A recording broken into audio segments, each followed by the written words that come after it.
जय हिंद सभी लोगों को। आज हम बात करेंगे स्पार्टा कॉल के ऊपर।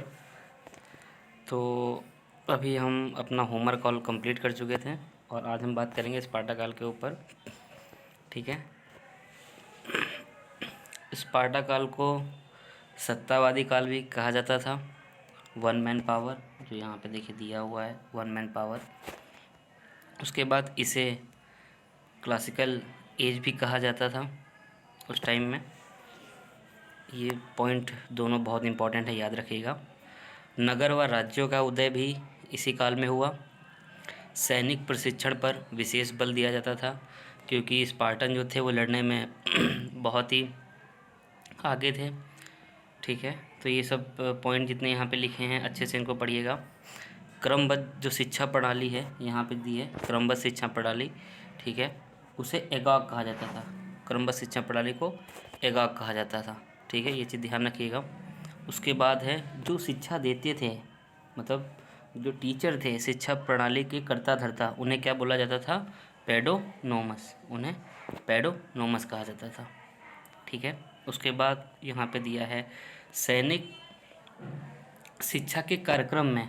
ठीक है, मतलब 2 सैनिक शिक्षा के कार्यक्रम वहाँ पे होते थे, जिसमें मुक्केबाजी और कुश्ती कराई जाती थी। उन दोनों के मिश्रित खेल को क्या बोलते थे? पेनक्रेशन। ये बहुत से एग्ज़ाम में आ चुका है कि मुक्केबाजी और कुश्ती के मिश्रित खेल को स्पार्टा काल में क्या कहा जाता था? तो पेनक्रेशन कहा जाता था। खेल का जो मैदान था, खेल के मैदान को प्लेटेनिस्टास कहा जाता था। प्लेटेनिस्टास कहते थे, बहुत इंपॉर्टेंट है, याद रखिएगा। जो अस्वस्थ बच्चे होते थे, अपंग होते थे, ठीक है, वहाँ पे उनको जीने का अधिकार नहीं था, तो वहाँ के लोग क्या करते थे? उसको टोयगेतस पर्वत से फेंक देते थे।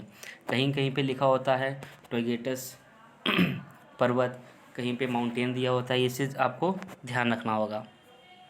दूसरी चीज़ ये भी इम्पोर्टेंट है, जन्म से 7 वर्ष तक बच्चा माँ के पास रहता था। 7 से 12 साल का जब बच्चा होता था, 7 से 12 साल का जो बच्चा होता था वो पब्लिक बैरिक में रहता था।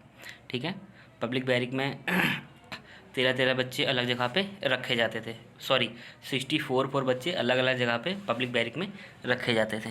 फिर 12 से 20 साल का जब बच्चा होता था उसको सैनिक प्रशिक्षण दिया जाता था। 20 से 30 साल का जब बच्चा होता था उसे अस्त्र चलाना सिखाया जाता था। 30 वर्ष का बच्चा जब होता था उसे विवाह के लिए, वो वहाँ पे उनकी परंपरा थी, विवाह उस टाइम कर दिया जाता था। फिर 60 साल तक वो देश की रक्षा करता था। ठीक है, फिर जो वहाँ के राजा थे उनकी 2 सभाएं लगती थी। 2 सभाएं लगती थी, पहली थी ब्यूल, दूसरी थी एगोटा। ठीक है, ये 2 सभाएं थी, ब्यूल और एगोटा।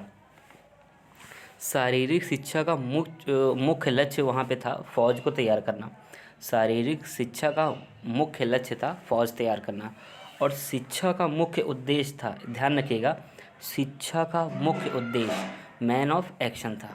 ठीक है, अगर आपको वीडियो अच्छी लगी हो तो वीडियो को लाइक और मेरे चैनल को सब्सक्राइब ज़रूर करिएगा। Thank you so much.